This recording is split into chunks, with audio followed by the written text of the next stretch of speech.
How's it going, folks? I'm here today in the 2024 Chevy Colorado ZR2 Bison, the absolute peak of the Colorado lineup.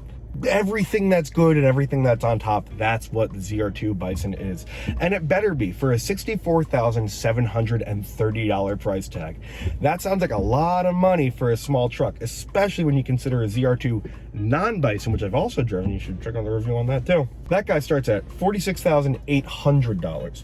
So there's about $17,930 in options over a regular ZR2. Granted, about 12 grand of that is just the Bison package alone. You get Multimatic Jounce control shocks. Jounce is apparently jolt and bounce, fun name. You get a massive, and you can see it behind me, 35-inch spare tire that is mounted right behind the driver, which is really fabulous for vision. It's great. All the 35-inch tires come with 17-inch beadlock capable rims. You get a new front bumper, skid plates all over, new rear bumper.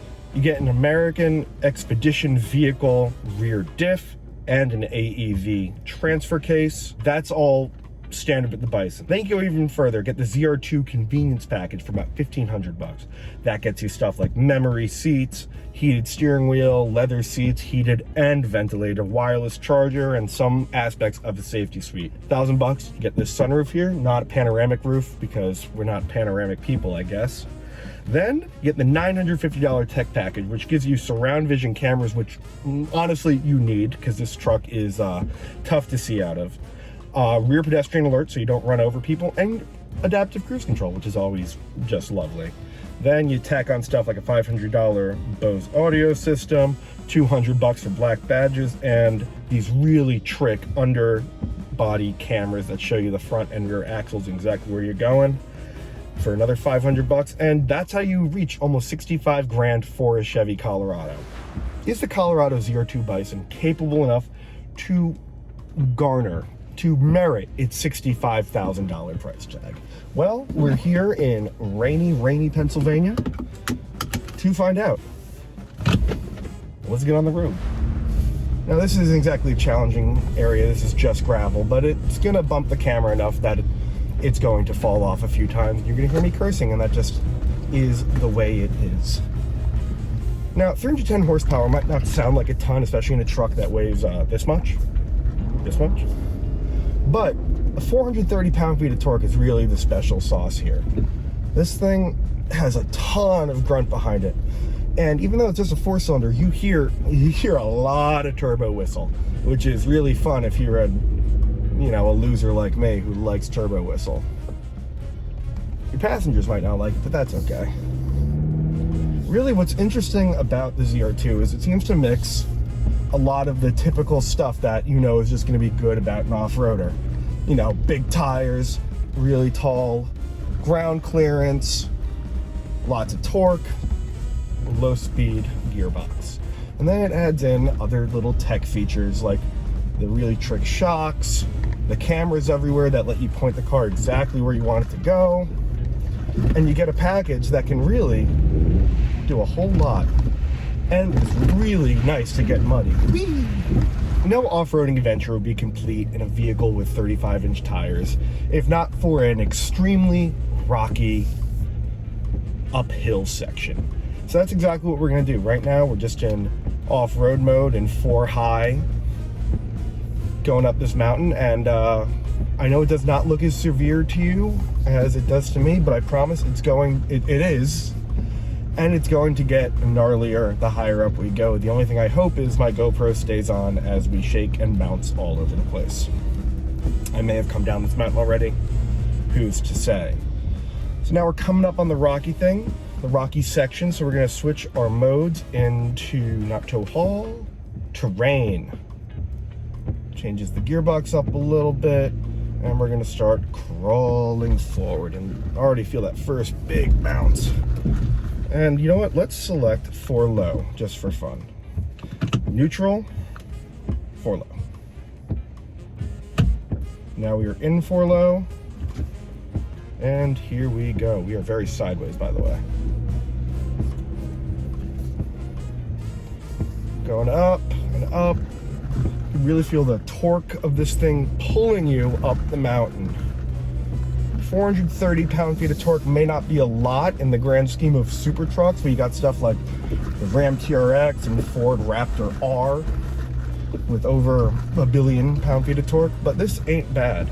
And I see there's a big rock coming, so I'm going to use my handy-dandy camera to avoid said gnarly rock and keep Chevy's very impressive truck in one piece. Ugh, come on, baby. Here we go. Now, don't do what I'm doing. You shouldn't really go off-roading by yourself, but we're only like 3 miles from civilization, so I think we'll be okay. This is even scarier going up than it was coming down. Come on, baby. It's a little billy goat. Come on, Bubba.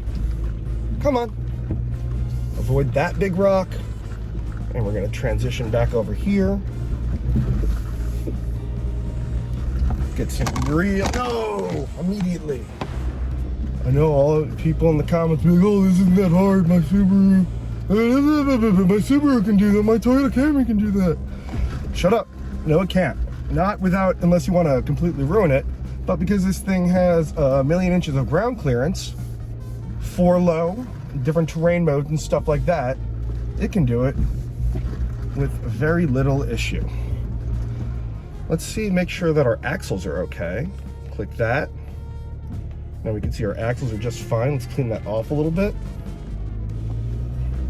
And you can see exactly where our wheels are as we're going over. Which, placing your wheels is the most important part of off-roading. These $500 chassis cameras really, really help aid in making sure you don't turn yourself into a complete bozo when you're off-road. And we're just about reaching the end. I'll tell you what, that really made light work of what is not an easy piece of road. I've done... No! Damn you!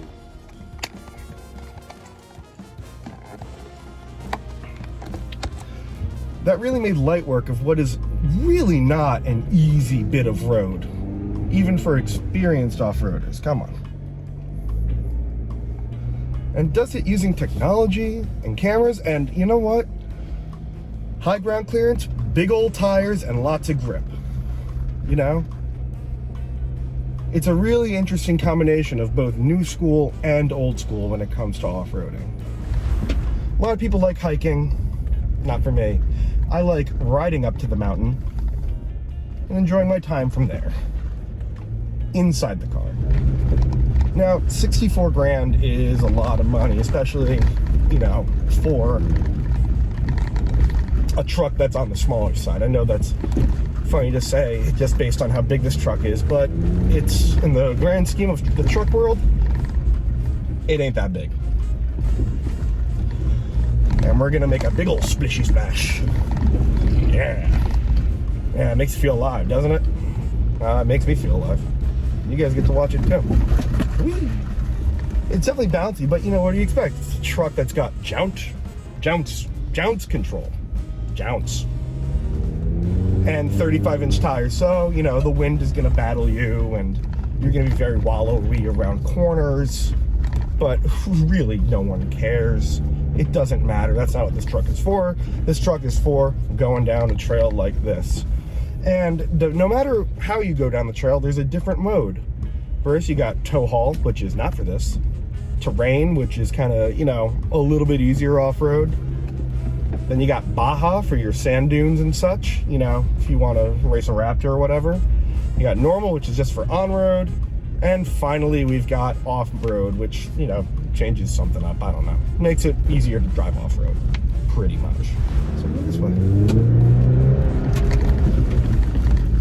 It's not fast, but off-road, I mean, it's plenty fast. It's faster than really anything. And, you know, because it's so much smaller than the full-size pickup, you could fit it into places you normally wouldn't go in one of those cars. I mean, taking like a TRX or a Raptor down here would be a nightmare. You'd be scratching up the paint and everything, but because of this car's admittedly still very wide, but not quite as wide track, you can fit more. You can fit into more places, which means you can go more places.